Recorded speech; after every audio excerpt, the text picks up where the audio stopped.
Bonjour, voilà, je suis Réziyando, je suis artiste polyvalente, reconnue dans le domaine de la chanson dont je chante.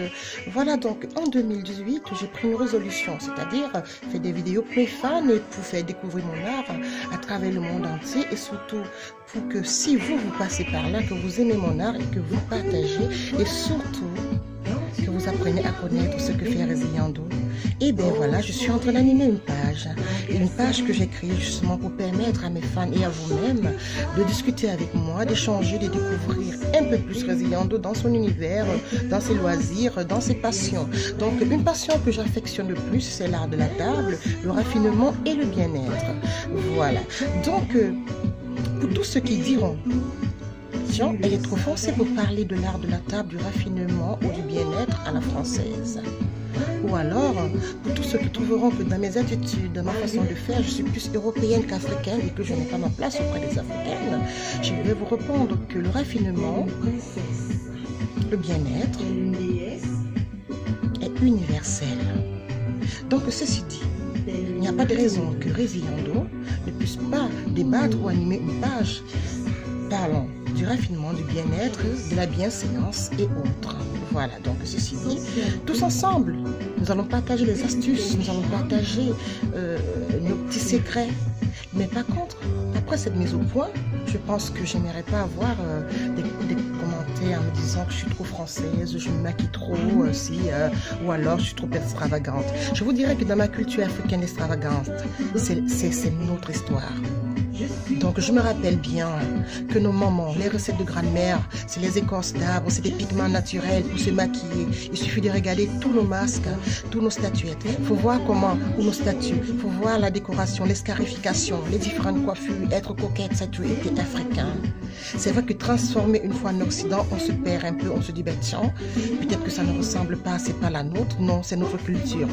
C'est une culture universelle d'ailleurs, que ce soit une asiatique, que ce soit une américaine, que ce soit une européenne ou une africaine ou une australienne, toutes on a dans nos cultures la culture du bien-être, du raffinement.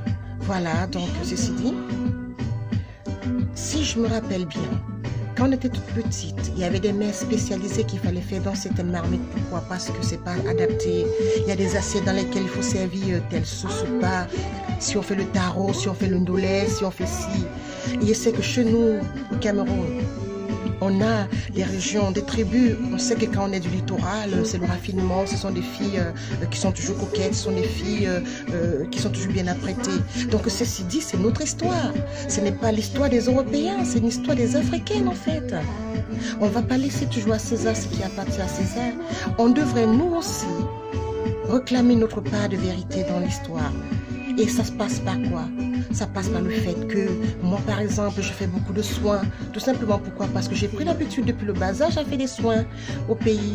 Qui ne se souvient pas des masques à base d'avocats naturels. Des masques à base de carottes naturelles. Qui ne se souvient pas des masques à base de concombres. Moi, j'en ai fait. Qui ne se souvient pas des œufs, des masques pour les cheveux. On faisait avec des œufs naturels. Et c'était pas donné déjà d'avoir des œufs bio à l'époque. Donc, une fois arrivé en Europe, alors je fais avec ce qu'il y a. C'est pour ça que je fréquente régulièrement les instituts.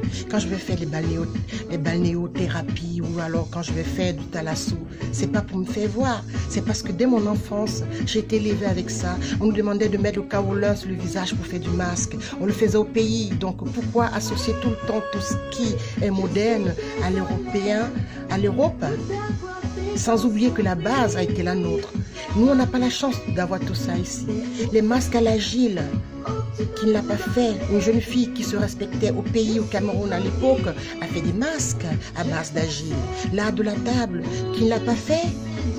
Donc, ceci dit, c'est notre histoire. C'est pour ça que je voudrais un peu réveiller des consciences, qu'on prenne part à ce festin qui est le nôtre. Il ne faut pas se mettre en retrait. Il ne faut pas qu'on nous dise que les Africains ne doivent pas se maquiller parce que c'est plus européen. Mais non, le maquillage est africain. Il suffit de voir nos mamans quand ils vont dans des réunions. Il suffit de voir tous les accoutrements, les couleurs, le bien-être, les massages. Vous vous souvenez, pour toutes celles qui ont donné la vie en France, dans les hôpitaux, quand on masse nos enfants dès le bas âge, on on attire toujours la convoitise des médecins, des infirmiers qui sont curieux de voir comment on masse nos enfants et tout ça. C'est parce que ce bien-être, nous l'avons acquis sans le vouloir. C'est inné. Nous ne mettons pas les mots sur ce qui nous appartient. Mais moi, je veux qu'on essaie de mettre les mots sur ce qui nous appartient. On se maquille. Oui, certes. On porte les cheveux naturels, les cheveux artificiels et tout ça. C'est l'Afrique. Ce que je veux dire, c'est le bien-être qui compte en fait. C'est le bien-être, que ce soit européen, asiatique, américain, australien, africain. C'est le bien-être. Parlons de tout ça. Hommes ou femmes, vous êtes la bienvenue. Échangeons, rappelons-nous de nos histoires. Et nous verrons qu'on est sur le même combat.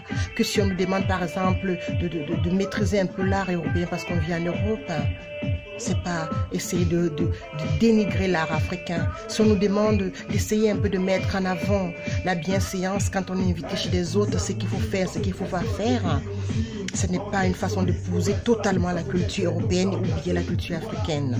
Donc j'espère qu'après cette mise au point, vous comprendrez que je suis sur la même longueur d'onde avec vous. Européens, Africains, Asiatiques, Américains, je sais pas, Australiens, on est tous ensemble. On va échanger quelques astuces. Et moi j'aimerais aussi que vous, si vous avez des secrets de cuisine, des secrets de table, qu'on a oublié, qu'on ne se rappelait plus, qu'on se rappelle tout ça et qu'on vive, parce qu'on ne vit qu'une seule fois. Donc je suis avec vous. N'hésitez pas justement à me faire les commentaires. D'ailleurs, cette mise au point que je fais, c'est par rapport aux commentaires des internautes qui m'écrivent déjà inbox pour me poser la question. On m'a demandé si je me sentais plus européenne ou africaine, parce que dans mes vidéos on ne ressent pas l'Afrique. Si, regardez, je suis avec une très belle robe africaine, voyez-vous, et puis une couleur de peau ébène comme la mienne. Je suis africaine, ça ne se voit pas. Et je vous assure, l'accent, il est venu tout seul, tout simplement. Pourquoi? Parce que parfois, dans certaines situations, on épouse une culture, on épouse le milieu de vie où on est, et l'accent vient tout seul sans pour autant forcer. Donc c'est tout à fait naturel que moi, je me sente un peu plus à l'aise, parce que depuis le bas âge, j'étais déjà très fan du raffinement et je me comportais déjà de cette façon. Donc pour moi, ce n'était qu'une évidence. Mais par contre, ne vous inquiétez pas, l'accent africain est là quand on est fâché. Je dis, qu'est-ce que tu as fait là? Tu verras ça bientôt. À très bientôt, je vous kiffe. Bisous. Je vous love.